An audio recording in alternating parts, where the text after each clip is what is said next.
Hi, good morning, Justice Warriors. It is Monday, November 28th. It's just about 10 minutes to 9. And I just want to say I've really missed you guys. I know I did some short videos over the holiday weekend, but I was very busy with my four kids, the one home visiting from college, and my husband had the whole week off as well, which is unusual. Usually one or both of us is working. So it was a very busy family time and it was nice and relaxing at the same time. I am having a rough time because it's my first holiday season without my mother. She passed away this last March. And so I wanted to just address that. There's so many people that struggle with the holidays and a lot of people that don't have family or don't have family that they want to celebrate with.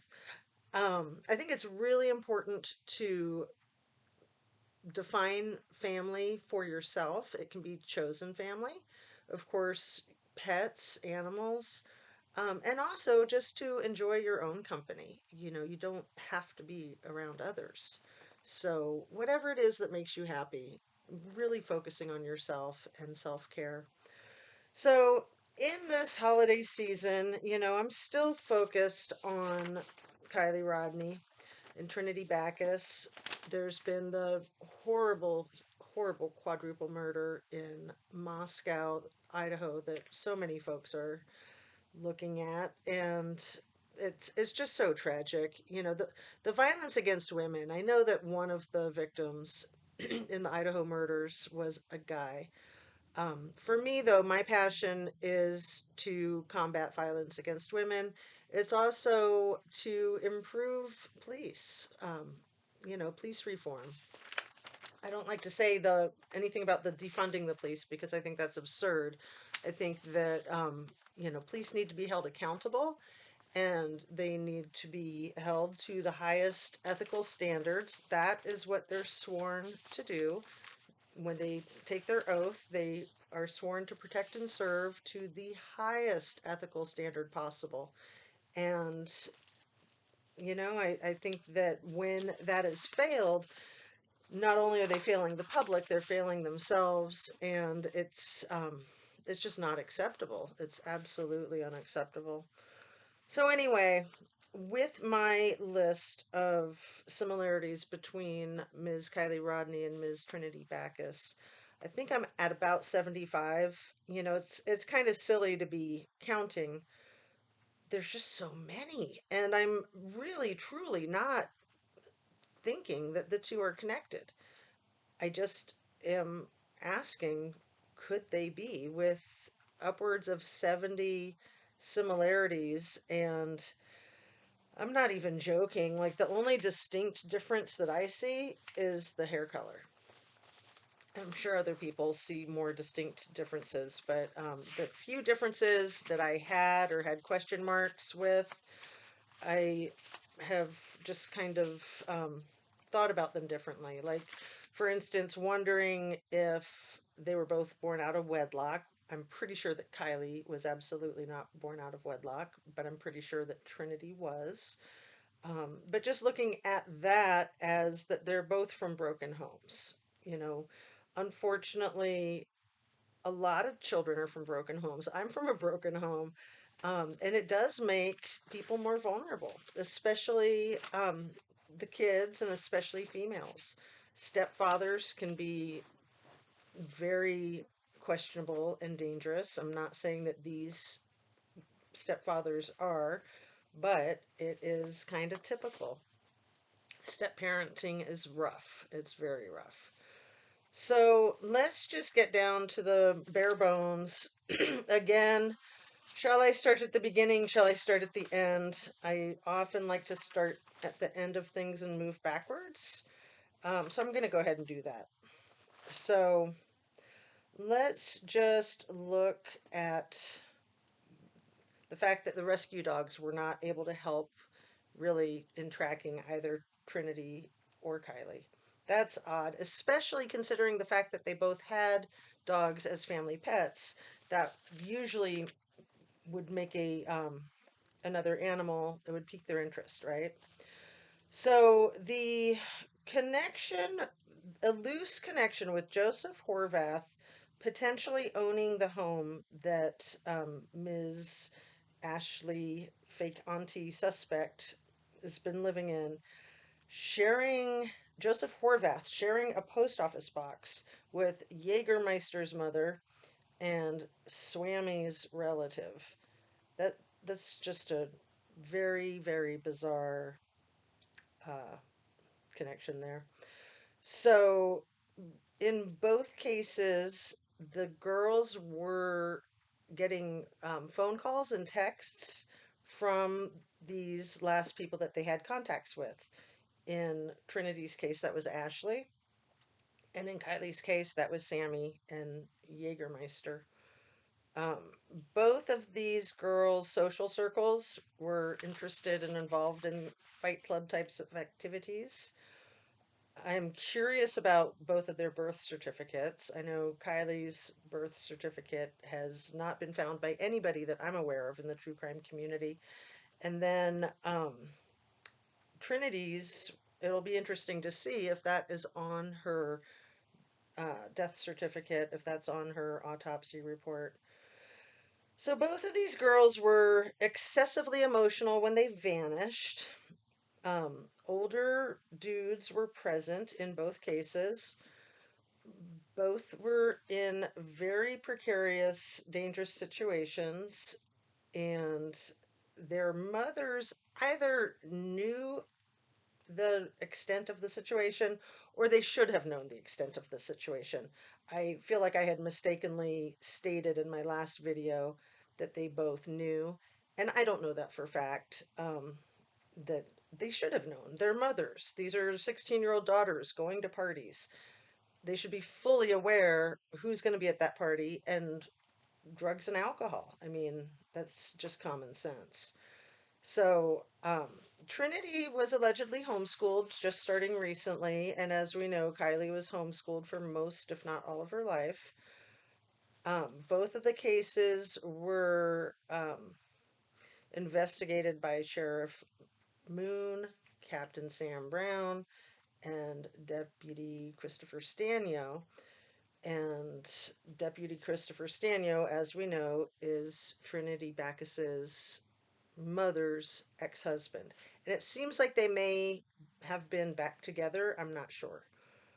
Both of these young women were very ambitious, very talented.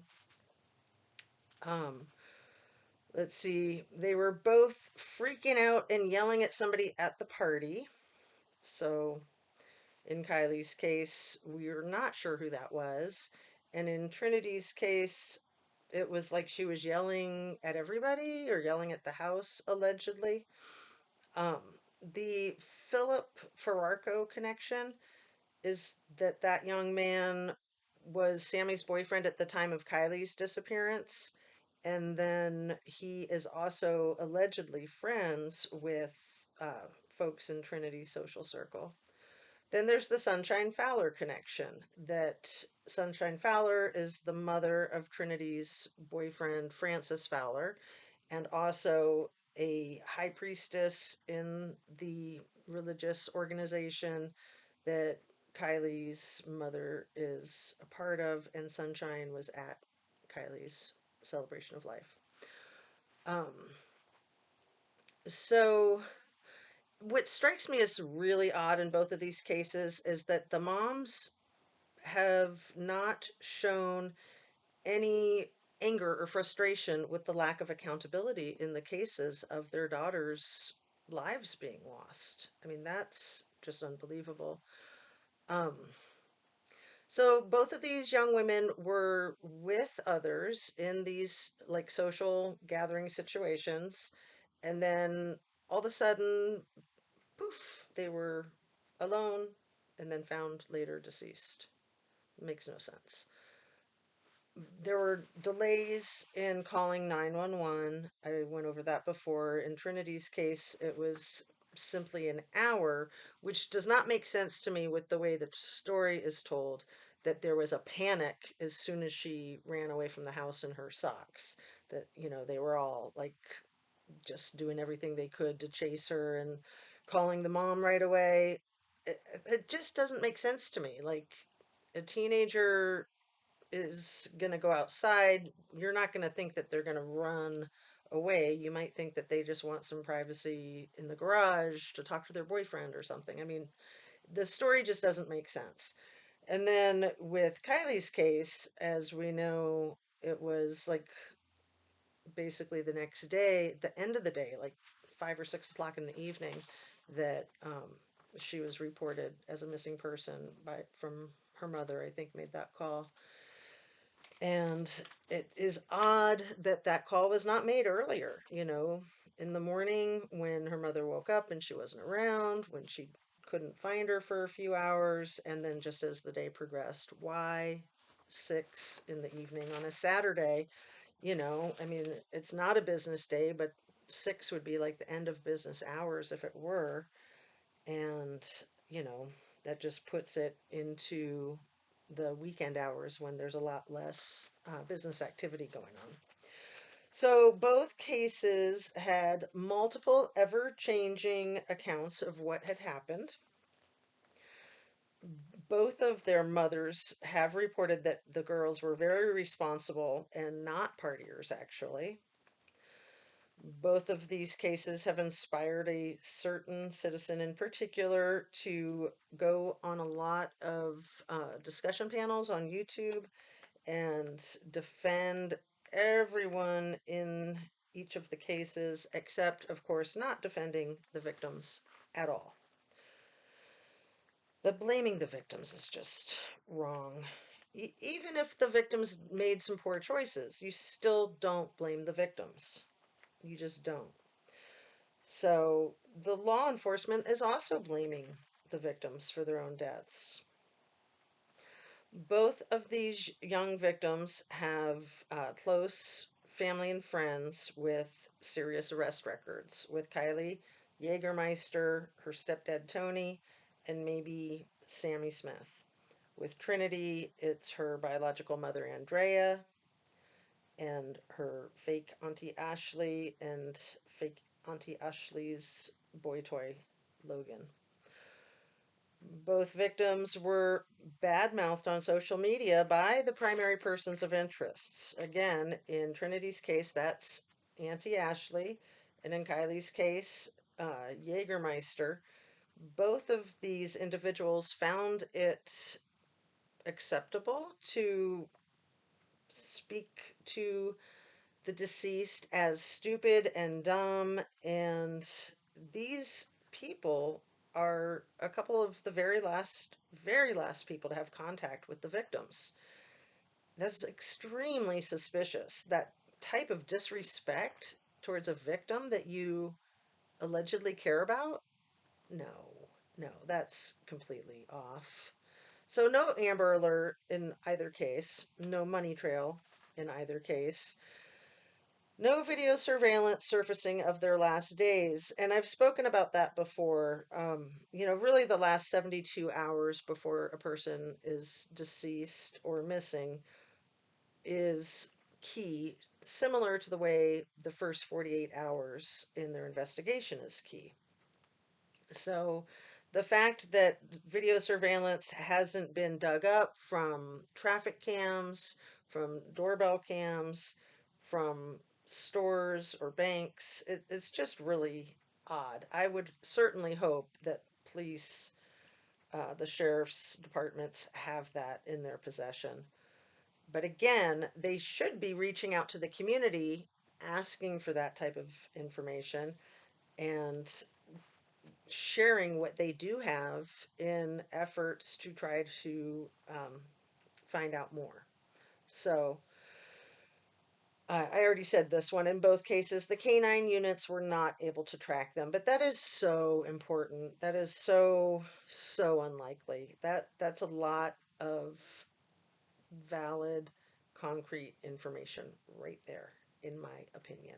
Oh, and I'll just add right here, everything I say is my opinion only, simply for the sake of discussion and hopefully education, sometimes entertainment. It's YouTube, so here we are.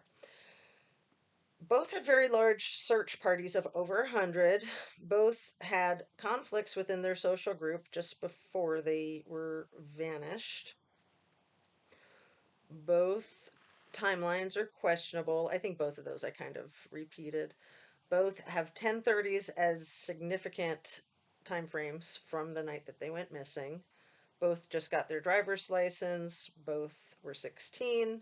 Both had possession of their own cars. And, I have issue with that because being a 16-year-old young woman going on sleepovers away from home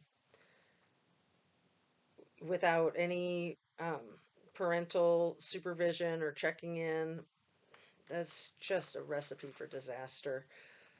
Um, Both were lacking strong father figures in their homes. Neither has an older sibling. Both have younger half siblings.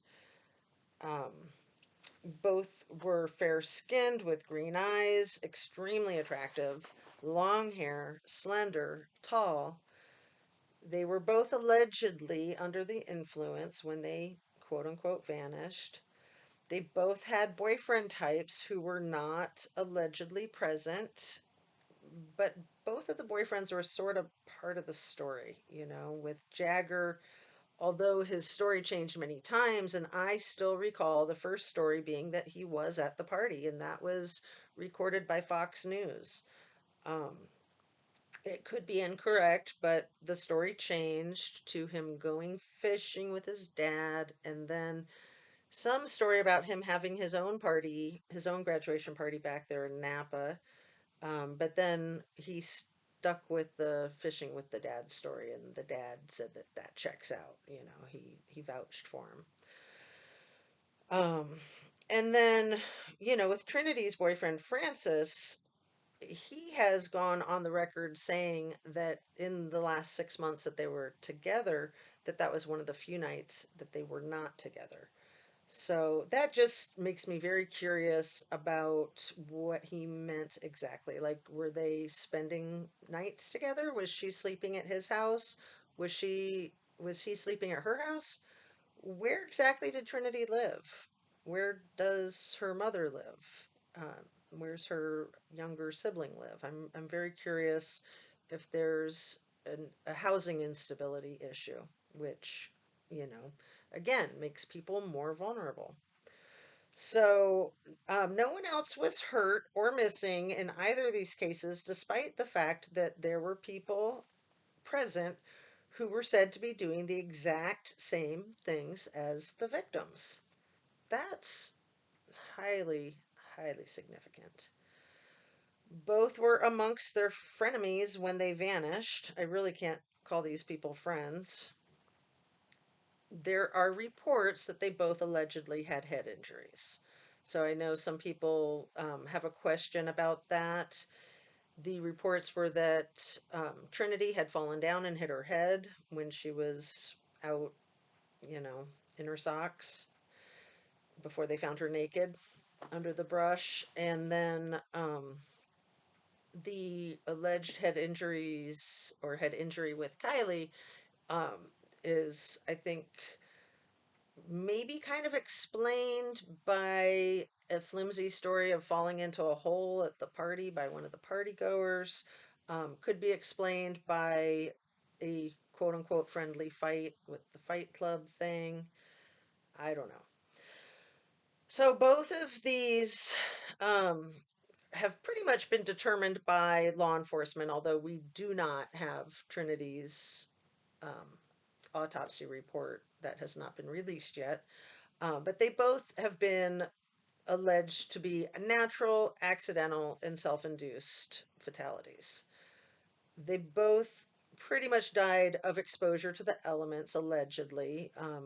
Obviously, Kylie, hers was determined officially as a drowning in the autopsy, despite the lack of physical evidence to support that. And in Trinity's case, there's been talk about hypothermia. So it seems like that is what they will be going with. So both of these young women were discovered in the great outdoors alone and dead after being at parties with quote unquote friends. Um, Both of their missing persons flyers had a lot of crucial information missing. The initial flyer for Trinity didn't even have a last name. And for Kylie Rodney, there was not a mention of a last location seen on the initial one. It was just like Truckee area. It was very weird. So they were both missing persons for a few days in Trinity's case, a day and a half, almost 2 days, and in Kylie's case, I think it was about 15 days before she was found, maybe 16. Both were missing their footwear. I went into that a little bit in my last couple of videos that I think that's very indicative of falsified information and what happened in these cases.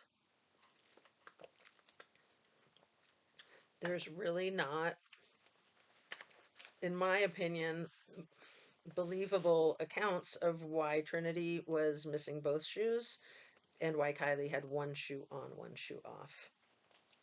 So both of their families had GoFundMe accounts. Both moms were quick to defend any of the potential persons of interest who were right there when their daughter went missing.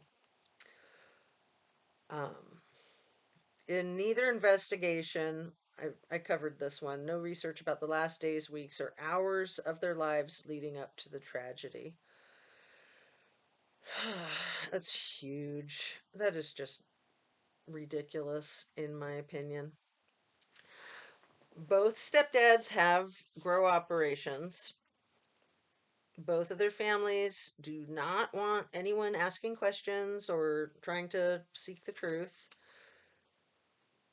What they were wearing was initially lied about, or there was misinformation about the ever changing hoodies for Kylie and about the bathrobe for Trinity that allegedly Ashley, who said she had ran out of the house in the bathrobe, then um, Ashley was wearing that robe the next day when people were talking with her. So that's extremely odd. Of course, there could be two robes. We need to point that out. There could be two robes. So both Nevada County Sheriff cases, both discovered in the Tahoe National Forest. So the Tahoe National Forest is huge and it covers from, east of Truckee slightly. There's like 4 or 5 different areas of it, and then the furthest west is right near where the house is that Trinity disappeared from.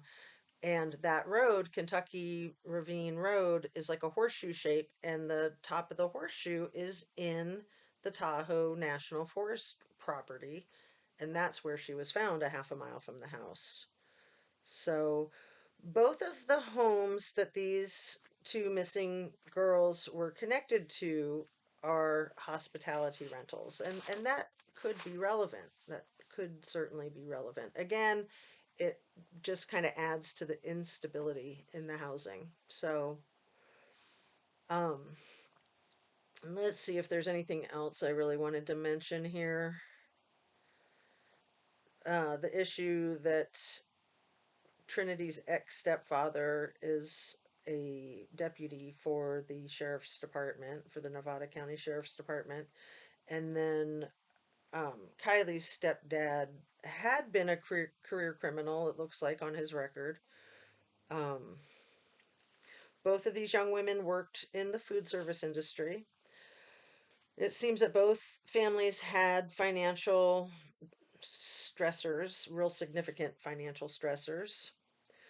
So both of them could have been sexually assaulted, in my opinion. However, in both cases, it's stated that neither of them was assaulted in any way, shape, or form. And as I said yesterday, I hope that that is accurate. That would be fantastic. That would be absolutely ideal, that they didn't have to suffer something so, so terrible. in their last moments. Both of their situations seem to be where there could be a lot of jealousy with friends or boyfriends or even parents. It just seems like there's a lot of jealousy in both of their lives. Honestly, Trinity's mother seems very competitive with her in some of the photographs. If you've seen, there's a lot of photographs online of the two of them standing side by side in bikinis, and um, Trinity does not look very happy about it. Her mother, however, looks extremely happy about it. It's weird. It's really weird to me, in my humble opinion. So, also, I think Ashley could have been jealous of Trinity, and there could have been some attention that her boyfriend was giving Trinity. You know, Ashley, I think, is maybe 8 years older than the boyfriend, and then the boyfriend is maybe 10 years older than Trinity was. So he's like right in between their two ages. Um, and then with Kylie, of course, it seemed like Sammy was quite jealous of her. And it seemed like Jagger was probably jealous of any other boys giving her attention. So just the jealousy factor. So back to the water, the water, the water, the water. You know, that is a huge issue in growth operations. You have to have water to grow anything, right? And this Northern California area, despite the fact that it's got all the water in Lake Tahoe and the Sierra mountaintops, it's also the whole area has been in a drought for 40 years or more.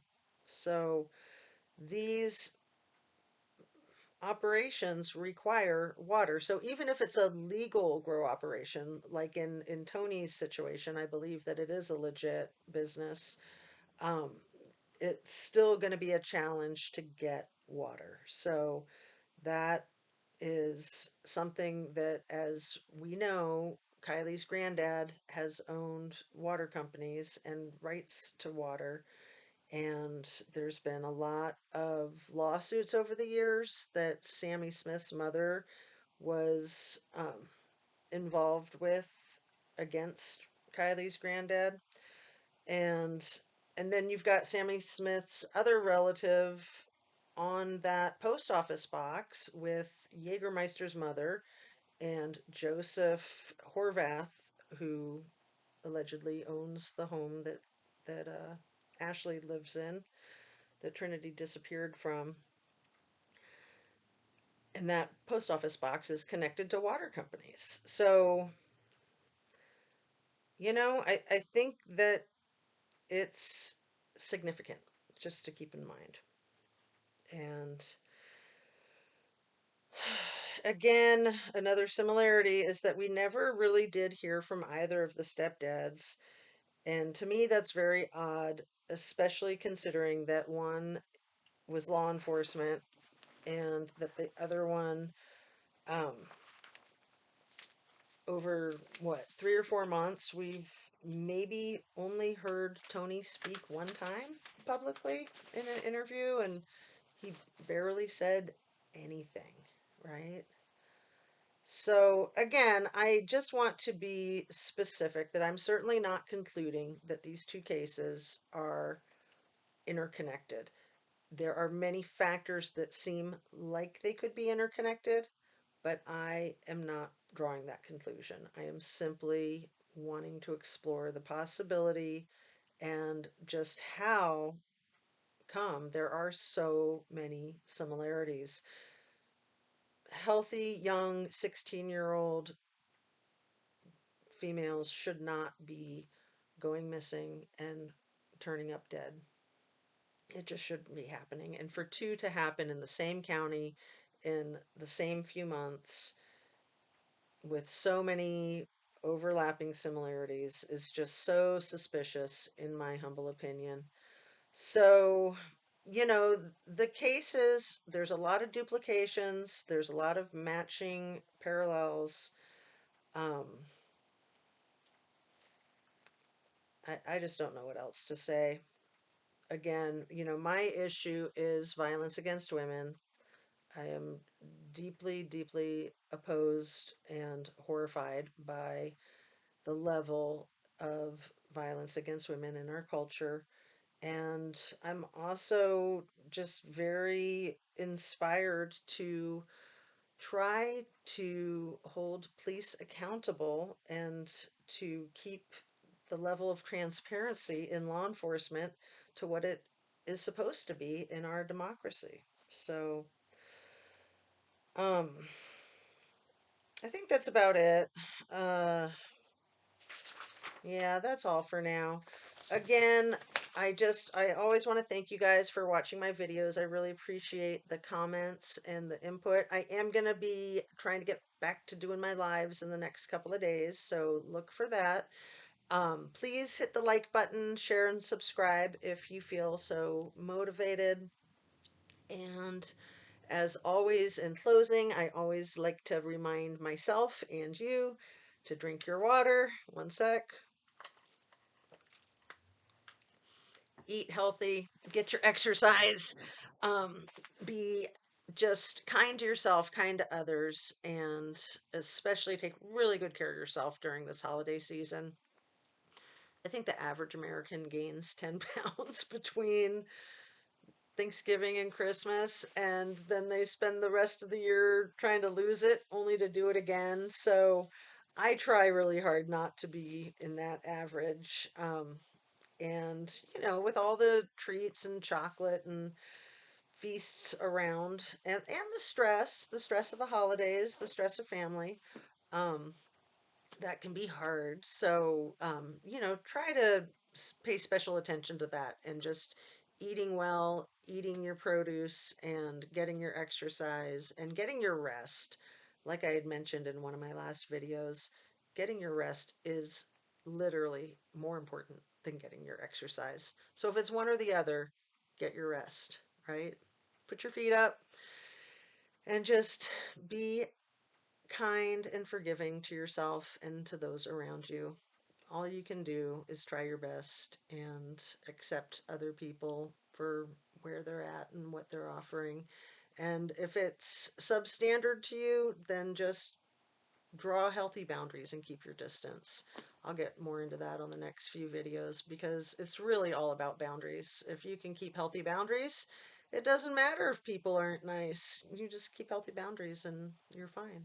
So, on that, I'm going to say peace out and I will see you on the next video. Thanks again for watching.